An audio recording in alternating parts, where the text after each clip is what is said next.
सुप्रभात बच्चों, हम लोगों ने कैमरे में बंद अपाहिज कविता के 3 खंडों को अब तक देखा है, जिसमें लगभग पूरी की पूरी कविता समाहित हो चुकी है। उसके 3 खंडों की व्याख्या आपके समक्ष प्रस्तुत किया जा चुका है। इस चौथे खंड में अब मैं आपके समक्ष उन महत्वपूर्ण प्रश्नों को रखूँगा जो खासकर एनसीईआरटी की जो पुस्तक है उसमें वो प्रश्न अंकित हैं। उसमें प्रश्नों की संख्या 4 से अधिक है, लेकिन मैंने 4 महत्वपूर्ण प्रश्नों को यहाँ चुना है ताकि उन 4 प्रश्नों को जानने के बाद आप बाकी बचे प्रश्नों को भी आसानी से देख सकते हैं, उसका समाधान लिख सकते हैं, उसका उत्तर प्रस्तुत कर सकते हैं। तो प्यारे बच्चों, आगे देखते हैं। इस पाठ का जो पहला प्रश्न है, यह कविता करुणा के मुखौटे में छिपी हुई क्रूरता की कविता है कैसे? प्रश्न यह पूछा गया है कि यह कविता करुणा की मुखौटे में छिपी हुई क्रूरता की कविता है कैसे? निश्चित रूप से हम लोगों ने कविता को पढ़ते वक्त देखा है कि किस तरह सामाजिक उद्देश्य के कार्यक्रम के तहत उस विकलांग व्यक्ति का साक्षात्कार प्रस्तुत किया जा रहा है, जबकि जब पूरी कविता के कलेवर को देखते हैं और उसके कथ्य को देखते हैं तो यह बात साफ स्पष्ट हो जाती है कि प्रश्नकर्ता का उद्देश्य जनहित नहीं है। प्रश्नकर्ता का उद्देश्य विकलांग के दुख और दर्द को आपके समक्ष प्रस्तुत करना नहीं है, उसके कल्याण से संबंधित नहीं है, बल्कि उसका उद्देश्य है ज़्यादा से ज़्यादा मुनाफा कमाना, एक किस्म का व्यापार करना। निश्चित रूप से इस प्रश्न का उत्तर इस तरह आप दे सकते हैं कि जो प्रश्नकर्ता है उसका उद्देश्य व्यापार कमाना है, उसकी भावनाओं को बेचकर, उसके दिल को दुखाकर या दुखते हुए रग पर कहीं न कहीं उंगली रखकर। और यह निश्चित रूप से एक क्रूरता हो सकती है, मानवीयता या मानवता यह नहीं है। प्रश्न था कि यह कविता करुणा के मुखौटे में, बाहर से जो आपको बताया जा रहा है या जो दिखाया जा रहा है या जो कहा जा रहा है कि हम बहुत कारुणिक हैं, हम बहुत संवेदनशील हैं, हम ऐसे लोगों का कल्याण चाहते हैं, ऐसे लोगों के दुख दर्द को आपके समक्ष रखना चाहते हैं, लेकिन जो इसमें निहित उद्देश्य है, जो हिडन एजेंडा है, वह कुछ और है, और वह और जो है उसी पर यह कविता गौर करती है। और वह यह है कि प्रश्नकर्ता का, मीडिया का और टेलीविज़न चैनल का उद्देश्य सिर्फ और सिर्फ पैसा कमाना है, और यह उद्देश्य कहीं न कहीं करुणा नहीं, मानवता नहीं, बल्कि एक किस्म की क्रूरता है, यह संवेदनहीनता है, अमानवीयता है। तो इसका उत्तर हम इस तरह लिख सकते हैं। एक सटीक उत्तर होगा कि यह कविता किस तरह करुणा के मुखौटे में, बाहरी कलेवर जो आवरण है कविता का, जो बाहर से कहा जा रहा है, जो दिखाया जा रहा है, वह है करुणा का कलेवर, लेकिन अंदर में एक खौफनाक, एक खतरनाक सच छुपा हुआ है। और वह सच यह है कि प्रश्नकर्ता और वह चैनल उसकी भावनाओं को बेचकर, उसके दुख और दर्द को कुरेद कर पैसा कमाना चाहता है, मुनाफा कमाना चाहता है। मुझे लगता है कि इस प्रश्न का उत्तर आपको मिल गया होगा और आप भली भांति अपने आप को समर्थ महसूस कर रहे होंगे कि इसका उत्तर आप काफ़ी समग्र रूप में प्रस्तुत कर सकते हैं। तो चलिए आते हैं अब हम दूसरे प्रश्न पर। दूसरा प्रश्न है, कविता में कुछ पंक्तियाँ कोष्ठकों में क्यों हैं?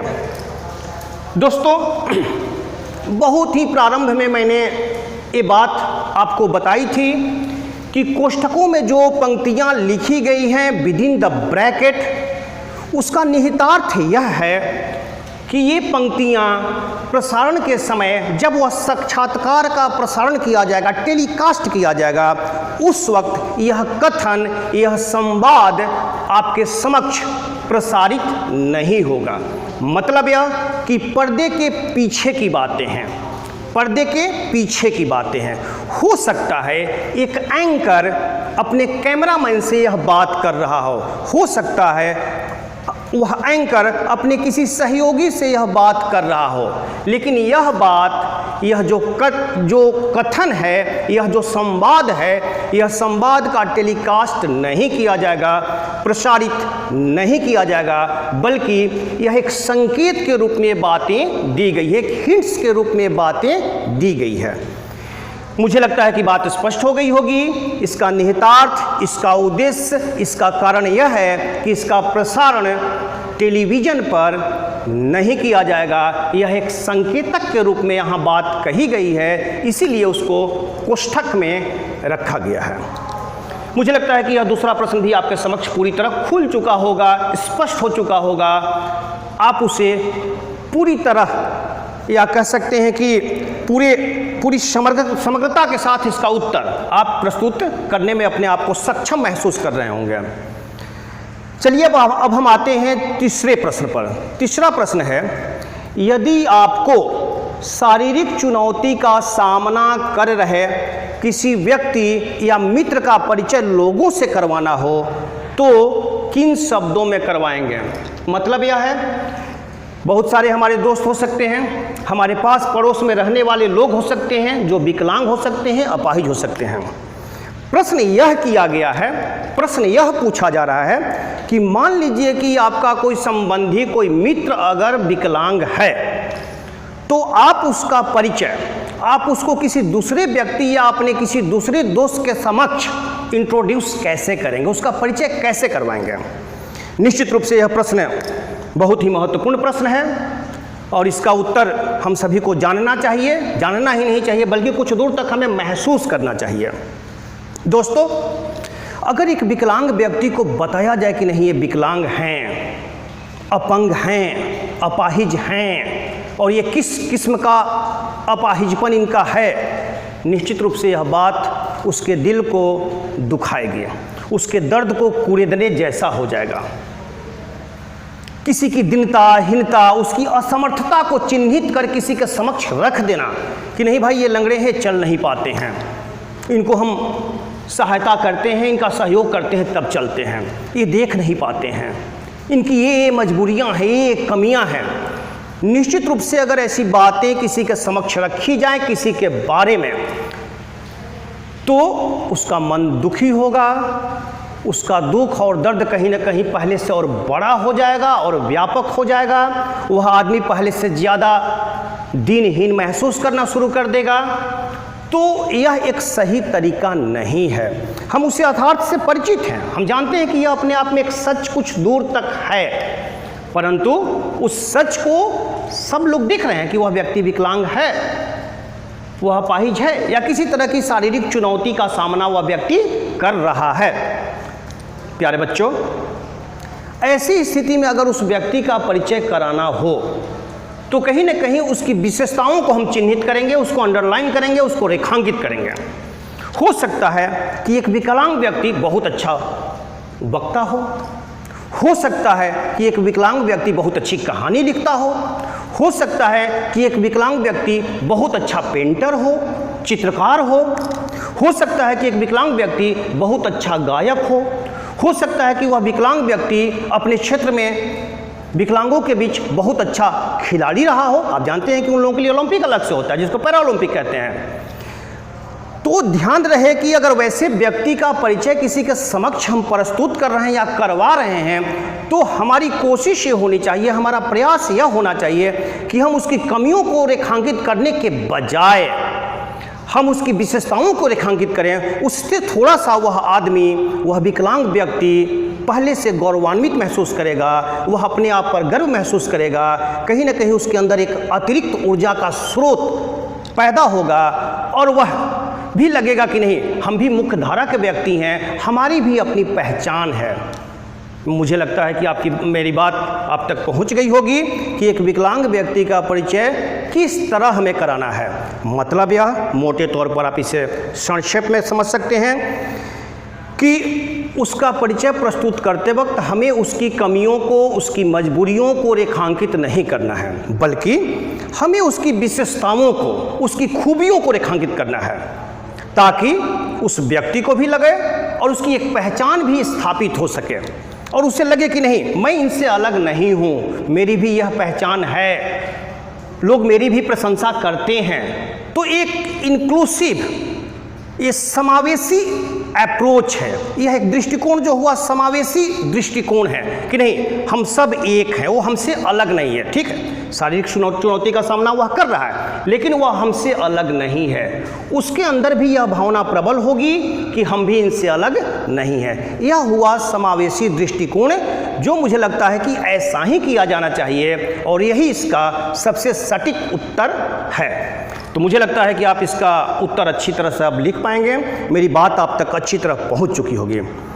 दोस्तों, अब हम चलते हैं तीसरे प्रश्न पर, चौथे प्रश्न पर। चौथा प्रश्न है, व्यक्ति और दर्शक के रोने से प्रश्नकर्ता का कौन सा उद्देश्य पूरा होगा? हम लोगों ने इस कविता को पढ़ते वक्त इस बात पर गौर किया था कि अगर व्यक्ति और दर्शक दोनों एक साथ रोने लगे तो जो प्रश्नकर्ता है उसका आखिर कौन सा उद्देश्य पूरा होने वाला है? निश्चित रूप से टेलीविज़न आज की तारीख में एक व्यापार है और उस व्यापार से बहुत सारे एंकर जुड़े हुए हैं, बहुत सारे पत्रकार जुड़े हुए हैं। उसका पूरा का पूरा एक अपना तंत्र है, उसका पूरा का पूरा अपना एक व्याकरण है और उस तंत्र में लोभ लाभ का गणित भी समाहित है। लोभ लाभ से वह परे नहीं है। हो सकता है कि इसके कुछ अपवाद हो सकता है ऐसे लोग हों, लेकिन जो बड़ा हिस्सा है उसी व्याकरण का अनुसरण कर रहा है, उसी लोभ लाभ के गणित पर चल रहा है। प्यारे बच्चों, व्यक्ति और दर्शक जैसे ही उस साक्षात्कार जिस विकलांग व्यक्ति का हो रहा है वह रोने लगेगा और साथ ही अगर दर्शक रोने लगेंगे, मतलब यह कि दोनों के बीच एक किस्म का संपर्क स्थापित हो गया। और वह संपर्क सिर्फ आंखों का संपर्क नहीं, बल्कि वह एक हृदय का संपर्क है। मतलब वो अपने आप को कनेक्ट महसूस कर रहा है, भावात्मक स्तर पर, भावना के स्तर पर दोनों एक दूसरे से जुड़ चुके हैं। ऐसी स्थिति में वह दर्शक टेलीविज़न से चिपक जाएगा, वहाँ से हटने का नाम नहीं लेगा तब तक जब तक कि वह कार्यक्रम समाप्त न हो जाए। फिर क्या होगा? फिर वही होगा जो एंकर चाह रहा था, जो प्रश्नकर्ता चाह रहा था कि जितने देर तक यह कार्यक्रम चलता रहे दर्शक एकदम आकर्षित होकर हमारा कार्यक्रम ध्यान से देखता रहे, टीवी से पूरी तरह चिपक जाए, वो हटने का नाम न ले। जितना ज़्यादा वह चिपकेगा, जितना ज़्यादा दर्शक इसे देखेंगे, जितना ज़्यादा देर तक देखेंगे, प्रश्नकर्ता को या टेलीविज़न को या उस चैनल को उतना ही ज़्यादा फायदा होगा, क्योंकि उसका टीआरपी उतना ही ज़्यादा बढ़ जाएगा। बात स्पष्ट है कि कहीं न कहीं इस तंत्र में या इस साक्षात्कार में मुनाफा उसके केंद्र में बैठा हुआ है, क्योंकि जो कुछ भी हो रहा है वो मुनाफे के लिए हो रहा है, लाभ के लिए हो रहा है। एक लोभ लाभ के गणित के तहत यह कार्यक्रम आयोजित किया जा रहा है। प्यारे बच्चों, मुझे लगता है कि मेरी बात आप तक पहुंच चुकी होगी कि व्यक्ति और दर्शक दोनों के रोने से होगा, मतलब उसका टीआरपी बढ़ेगा, टीआरपी बढ़ने से उसका लाभ बढ़ जाएगा और अंततः उसका व्यापार चमकेगा। वह बाकी चैनलों के आगे वह कार्यक्रम खास करके काफ़ी आगे निकल जाएगा। तो इसमें निहित स्वार्थ है और वह स्वार्थ कहीं न कहीं लाभ से परिचालित है, उसके केंद्र में लाभ है। इन 4 प्रश्नों को आपके समक्ष मैंने रखा। निश्चित रूप से चारों प्रश्न के 4 प्रकार हैं। इस पाठ से के जो 3 या 4 या 5 महत्वपूर्ण पक्ष हैं उनसे संबंधित ये चारों प्रश्न थे और मैंने इसीलिए इन चारों प्रश्नों को शामिल किया है ताकि पूरी की पूरी कविता एक बार फिर